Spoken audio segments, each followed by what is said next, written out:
Did you ever say or do anything which to a Jewish ear could be construed as anti-Semitic? Well, let's be clear about all of these topics, whether we're talking about racism, sexism, anti-Semitism. Everything can be construed to an ear when you're talking about a subjective ear that I believe that this is racist. I mean, I could say, hey, Piers, you even asking me questions. And to me, it feels racist, right? A feeling and a fact are two different things. So what someone construes something is meaningless. Factually speaking, I have never said anything that is anti-Semitic. And had I have said something that was anti-Semitic, Andrew Klavan would have simply showed the clip. What's up, everybody? Welcome to Truth Review. I'm Hayes, and this older Piers Morgan and Candace Owens interview contains a specific factual dispute about timing, a specific claim about follower counts, and a specific historical claim about how the IHRA anti-Semitism definition actually came to exist. Owens disputed the chronology of her Christ is King tweet versus Ben Shapiro's comments about her. She claimed Nick Fuentes has millions of followers, and there's a documented history behind the working definition of anti-Semitism that gets cited in debates like this one straight from the man who actually wrote it. Hit subscribe because Truth Review checks the timeline, the numbers, and the sourcing. Now let's get into it. A lot of attention has been focused on you constantly referencing Christ is King. Many people believing that although those words in themselves, if you're a Christian, as you are, would not be offensive, that to Jewish people, when they're being whipped up on social media, as they were at the time, by people who are genuine white supremacists and pretty brazen anti-Semites, that being smart as you are, you would have known that to deliberately use that phrase repeatedly in that time, in that climate, was a deliberate act of provocation to people like Ben Shapiro, who obviously are extremely high-profile Jewish people. Do you accept that? I'm sorry, which time frame are you talking about when you say at that time? Well, since the start of the Israel-Hamas war. Yeah, no. So that phrase, if you're talking about when it began to be a scandal, because I think everyone was quite confused when there was suddenly this narrative that it could be construed as anti-Semitic, which is why it required so much explaining by people of when it became anti-Semitic. I posted a standalone Bible verse, this is just a pure fact, calling for peace. And at the end of the verse, I ended it and said, Christ is King, last November. Andrew Klavan references that. The reason why this even became a scandal is because of Andrew Klavan. Andrew Klavan did an episode called Because Christ is Really King. And then he accused me wrongly of spitting that phrase at a Jew. That simply never happened, as I showed in my first episode back. It was we just made that up out of thin air. I posted a standalone Bible verse and I wrote at the end of it, Christ is King. And then a Jew responded to me telling me to quit my job. So what happens sometimes is then time passes and people try to rewrite history, but we're not going to do revisionist history here. I tweeted Christ is King appropriately following a Bible verse when I was 38 weeks pregnant. And I stand by that proverb and I stand by my declaring Christ to be King as I have done many times in the past. Two things because about it's that. Basic Christian doctrine. Two things about that. Why would you tweet that particular passage from the Bible, ending Christ is King, on 14th of November 2023? What was your motivation? Yeah, happy to answer that question. So if people remember what was happening at that time, Ben Shapiro was caught on a tape calling me faux sophisticated and some other stuff, a disgrace, I think was the term. And again, I was 38 weeks pregnant, about to give birth. And my husband just told me, every media person in the world is contacting you globally, asking you to give a comment, to say something. It's obviously a very traumatizing thing to go through in the moment when you're that pregnant and suddenly you're like, I just don't want to deal with this drama. I don't mean like trauma in the very leftist, I feel traumatized by this, but just it's a lot happening leading up to birth. And my husband told me to read the Bible. He said, just read the Bible. You don't have to answer these media members. You don't have to give a comment. You don't have to say anything. These things are all fickle.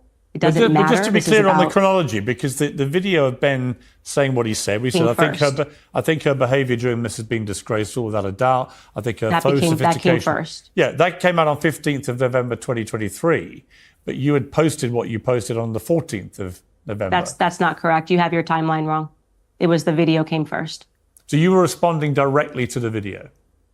No, I'm trying to finish the story, but you just have just so you know, chronologically, you have it wrong. His insult came first. I think it was on the 12th. The insult came. Were you made aware of the insult because and then did it become found out public? on Twitter with everybody else. It was just trending, and so just to go back into it, my husband told me to read the Bible and to realize that these things are fickle and that all of these journalists that were asking me to respond to them are doing it because all they want is clicks and money, and they want they want to use you for a moment that's not going to matter in the scheme of things in your life. And so I wanted to respond to all of these media members by saying that I'm calling for peace. Christ is king of my heart. I don't need this right now. So that was it. And do you think, for the record, that what Israel's been doing constitutes genocide? Well, what I've been having trouble is all of the people that are pro-Israel and say it's not a genocide won't tell me what is a genocide. What percentage of a population has to be killed before we can use the word genocide? It's a funny little thing. They won't tell you. They won't tell you what constitutes genocide. So I would like a clear understanding of how many Palestinians have to die before we are allowed to term it a genocide. All of the experts can't agree on what a genocide actually is, but they love to float around the word on virtually every other issue. I had Rabbi Barclay on my show, on one of my last shows when I was on the Daily Wire, and I asked him that question pointedly: what is genocide? Let us know, experts, what percentage of the population of Palestinians has to be killed before we are allowed to say that it's genocide. What I can tell you is I am completely uncomfortable and utterly against the amount of Palestinian innocent lives that have been lost in this conflict, particularly children. And any person who is fearful of stating that the death of innocent children has been utterly unacceptable is a coward. Yeah, I mean, listen, I completely agree, but do you personally think it constitutes genocide, which is the deliberate... What I'm saying to you is I can tell you pursued on my show. Yeah. What is the number? No, I understand. What is the official number? That's it. I mean, somebody tell me and I'll give you an answer. Well, I don't think there is a Try specific... it. Try it when you have... Well, it's not about a number. Tons of people on both sides of the debate on. Yeah, but it's not... No. What do you mean it's not a number? Here's my answer. And do they give you an answer? Well, no, because here's the point. It's not about specific numbers. It's about an intent. But it has to be. Well, no, it's not. It's about an intent to eradicate. That's not true, Piers, because in America, they say that Native Americans, it was a genocide committed by white men. This is what they say, right? No, but I'm talking about what the definition of a genocide is. But what I'm telling you is that would be incorrect because the majority of Native Americans died from smallpox. It was accidental. Some 90% of the Native Americans that lived here died from smallpox, and it's considered a genocide. No, I understand. I'm telling you what the definition of genocide is, which is not about a specific number in any circumstance. It's about an intent to target and eradicate a whole people based on their ethnicity. I'm disputing that by telling you that they legally say within America that Native Americans, a genocide was committed against Native Americans. Factually speaking, 90% of them, 90 to 93% of them died from smallpox. So it was actually an epidemic, right? So is the definition shifting? Because it is my understanding from Rabbi Barclay that the definition of anti-Semitism shifts. So maybe the definition of genocide has shifted, but let me read you the exact wording and see whether you think it applies to. Well, let me read you the exact definition of genocide from the Oxford English Dictionary: the deliberate killing of a large number of people from a particular nation or ethnic group with the aim of destroying that nation or group. So by that definition, do you believe that is what's happening to the Palestinian people and it's being perpetrated by Israel? Well, I would say is that Israel has proven in the past that they can be very specific when they want to get somebody out, whether that's a hostage or any other certain military operation. And what I am seeing happening, forgetting the specific language of a genocide, is something that I'm using my platform to speak out against, because at the end of the day, it doesn't matter to me what the media calls me. I've had every headline. I do not believe that they are being careful in what they are doing. I think it has been it seems to me that the destruction of the hospitals and the schools and of the UN buildings. Would you say, Piers, that you believe that's unintentional? I do not believe Israel's waging genocide. I think that... You believe, but I'm asking you, do you believe that the targeting, room to room in the hospitals is intentional? Well, no, I'll be clear with you. I can answer the question. I have said repeatedly in the last few weeks and months that I think the proportionality of Israel's response is now unacceptable. And particularly since they decided to go into Rafah, a refugee camp that they set up to then target Hamas in the middle of a refugee camp where you're bound to kill so many innocent civilians in the process, I think is unacceptable. But I'm just curious, given that you tweeted about genocide and no government ever has a right to do it, whether by your calculation from that definition, what Israel is doing is deliberately killing a large number of people from a particular nation or ethnic group with the aim of destroying that nation or group. Yeah, well, what I can say to you, again, because these definitions shift, I don't think we need to focus on the word because I'm telling you what I believe.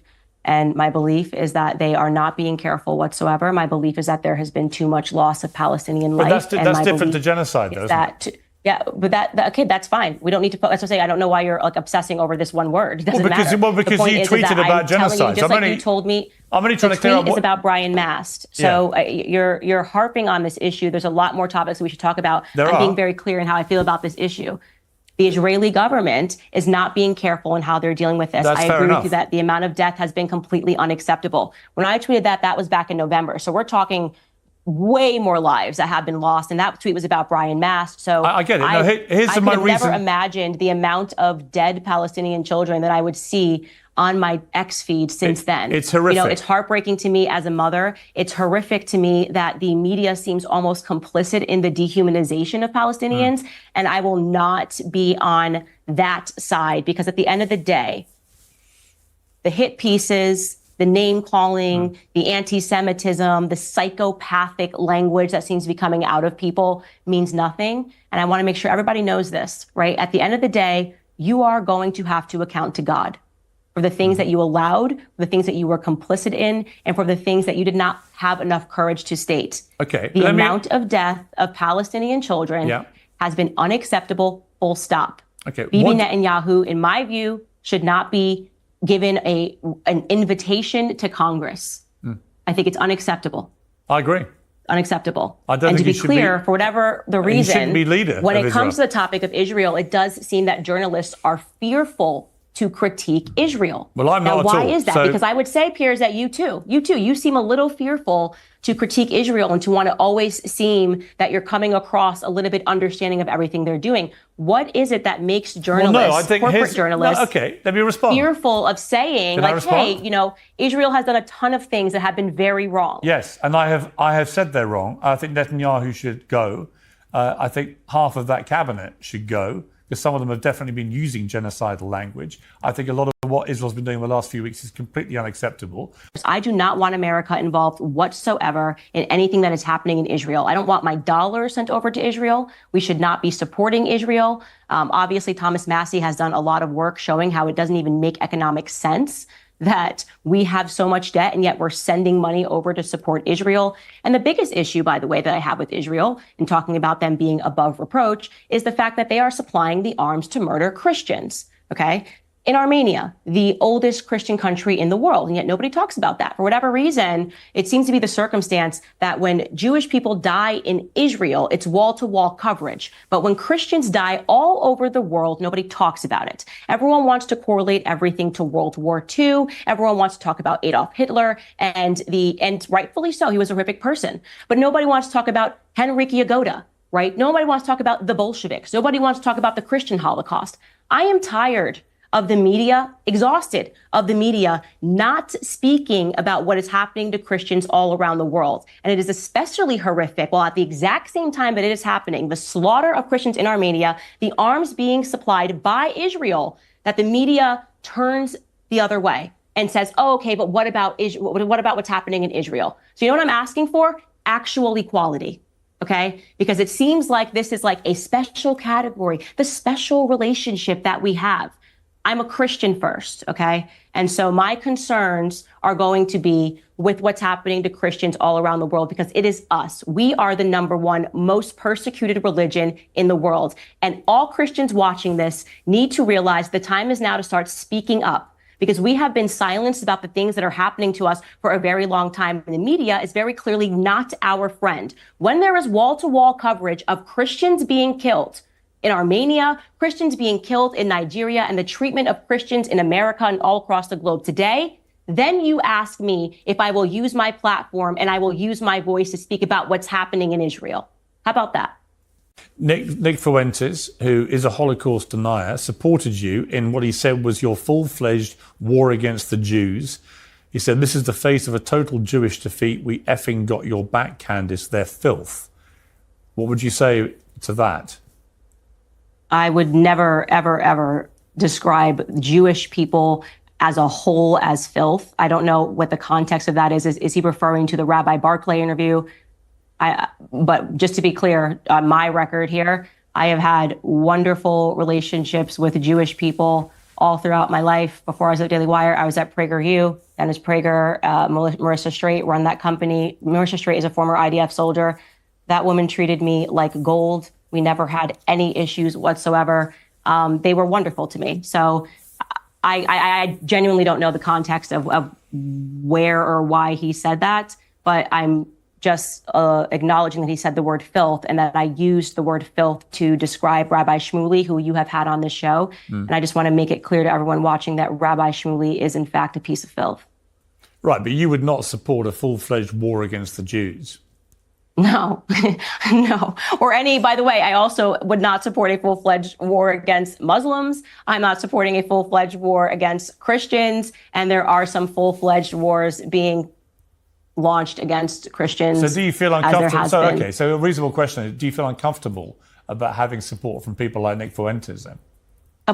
I think it is a absolute nonsense for people. I have on Twitter alone 5.5 million followers. I think it's pointedly ridiculous when people do this and they find a comment and they go, "Do you feel uncomfortable about the fact that this person said this?" I've had the FBI working with me because there are people that read my tweets and believe that we are in a relationship. I had a person who literally left a mental facility because he thought every single one of my tweets was a sign of love and I was speaking in code to him. What I'm not going to do is respond to this tactic of pretending that I'm somehow responsible for the 20 million followers and that I should be knowing what they are saying on their private platforms or their personal platforms or their public platforms every minute of every day. It's a nonsense. You know it's nonsense right now, Piers. If I went into your comments and dug it up and said, "Do you support this?" and let's just not do that. Well, no, hold but me Nick accountable for the things. Hold me accountable. Nick for the Fuentes things is not that just I one say. of your 20 million followers. Nick Fuentes has millions of followers himself.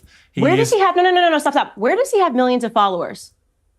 What platform? Multiple platforms. No. He's banned. He's banned from. So this is very now. interesting to me because he's banned from X now. Yeah, he wasn't he before. He does not have.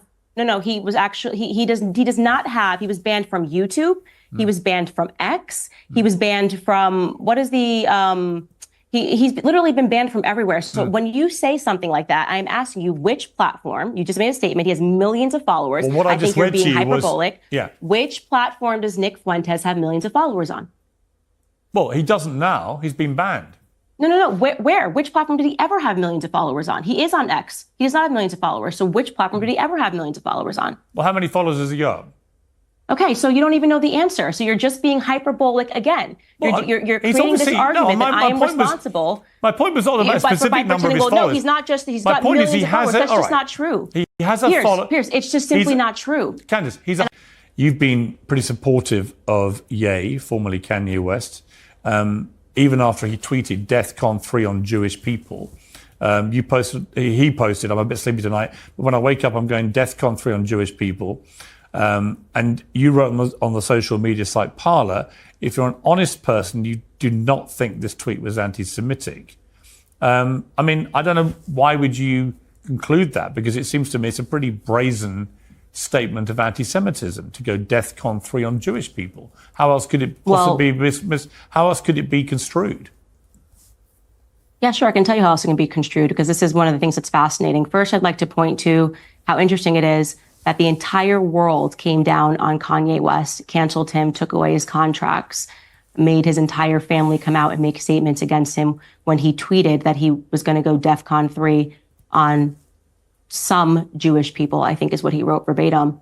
And now we fast forward to today when Israel is literally going DEFCON 3 on Palestinians. He didn't say some, he said on Jewish people. Okay, sure. And now we fast forward to today when Israel is literally going DEFCON 3 on Palestinians, and those same media members seem extremely cautious in their language. So the tweet is actual death, but the actual bombs being dropped for some reason, real violence is something that the media can get comfortable with. I'd like to point to that because now some time has passed. But to answer your question of how I could have said that statement, obviously, you understand Ye is my friend, and I understood what was happening in his life and what had caused him to say that. He said when he woke up, he was going to go DEFCON 3 on Jewish people. He's talking about specific Jewish people in his life that he believed had been taking advantage of him. And he then produced, and for whatever reason, the media was not interested in covering it extensively, a tweet from one of those people, Harley Pasternak, threatening to put him on a Psych 5150 hold and to drug him, and so that his visits with his kids wouldn't be the same. How Harley Pasternak has not been chased out of Hollywood after threatening to drug someone and take their kids away is the question that you should be asking. Now, I was privy not only to what Harley Pasternak was saying to him, but also to what 4 other happened to be Jewish people were saying to him at that time. And I think what happened is that he snapped and he suddenly wanted to aggressively attack those individuals and basically say that he was tired. Yeah, but Candace, none of that changes the fact that what he tweeted was clearly anti-Semitic. When you say, I'm going DEFCON 3 on Jewish people, that is a statement of anti-Semitism, indisputably. The idea that you would be dishonest if you didn't see that for what it was, whatever the circumstances, whatever was going on behind the scenes, for a guy with his massive following, which I think we can agree was indisputably massive at the time, for him to state that in public on a social media platform was a brazen act of disgusting anti-Semitism. And all right, just to be clear, I didn't tweet on Parler. On my podcast, gave a full statement saying that if we're being honest, you did not think that he was going to go kill some Jewish people. You didn't. And I think that if we're being honest, well, you said if you're an honest person, you did not think this tweet was anti-Semitic. I did think it was anti-Semitic. Everybody did. Okay. But you didn't. Why? No, because I knew the backstory, so I had more information than the public had.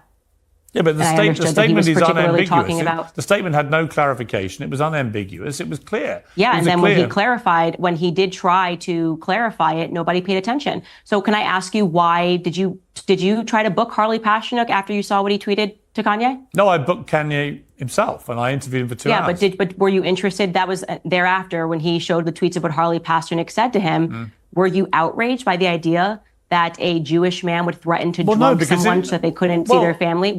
Is that outrageous? Is that anti-Black?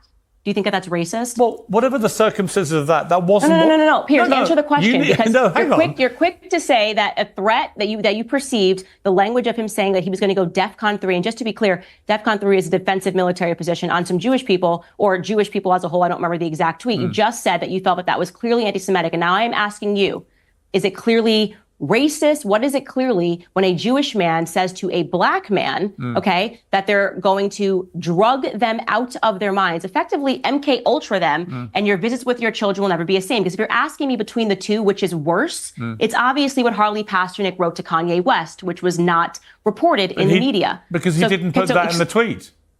Okay, but Kanye tweeted it.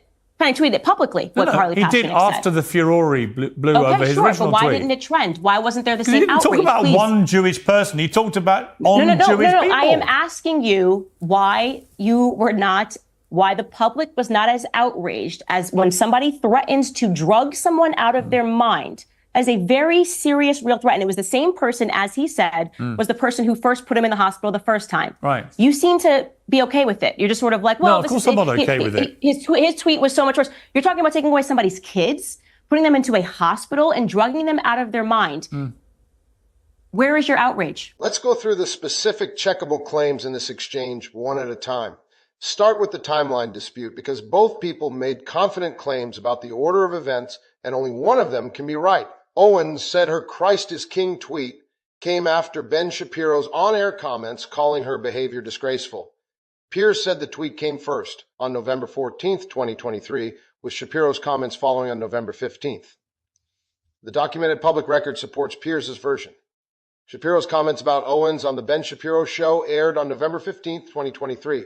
A day after Owens posted the tweet in question on November 14th, Owens insisted repeatedly that Piers had his chronology wrong, but the publicly dated content contradicts her version and supports his. Now to the Nick Fuentes follower count, which is a specific and checkable claim. Piers stated that Fuentes has millions of followers across multiple platforms. Owens pushed back hard, asking which platform specifically hosted millions of followers, and correctly pointed out that Fuentes had been banned from YouTube and from X at various points. The actual picture is more complicated than either side's framing suggests. Fuentes did have a substantial following before his bans, including over 700,000 subscribers on his YouTube channel prior to its removal, and a following in the low hundreds of thousands on platforms like Rumble and Telegram, where he remained active. Whether that constitutes millions in total across his combined platform presence at any single point in time is disputable, and Piers' specific claim of millions was not something he could substantiate with a number when directly asked. Owens was right to press for specificity, and Piers did not have one ready. The Kenneth Stern and IR definition history deserves real attention, because it's one of the more substantively important claims made anywhere in this exchange, even though it wasn't made by either Owens or Morgan directly in the original interview. Kenneth Stern is a real person. He was the lead author of the working definition of antisemitism that later became known as the IHRA definition, and he has written and spoken publicly, including testimony before Congress and multiple published op-eds explaining that the definition was originally created as a data collection tool for researchers tracking anti-Semitic incidents, not as a mechanism for restricting speech or determining what constitutes punishable expression. Stern has been explicit and consistent in warning that the definition has since been applied in contexts, particularly around campus speech policy, that go well beyond what he intended when drafting it.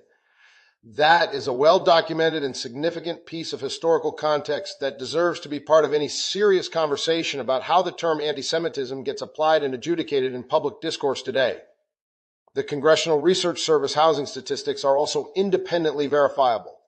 The specific figure cited that nearly half of American renter households were cost-burdened in 2024, with a substantial share severely burdened by housing costs consuming over half of household income, aligned with CRS and Joint Center for Housing Studies data from that period tracking a multi-year trend of rising rental cost burden following the expiration of pandemic-era housing assistance programs. Subscribe to Truth Review. We check the dates, we check the numbers, and we check who actually said what and when.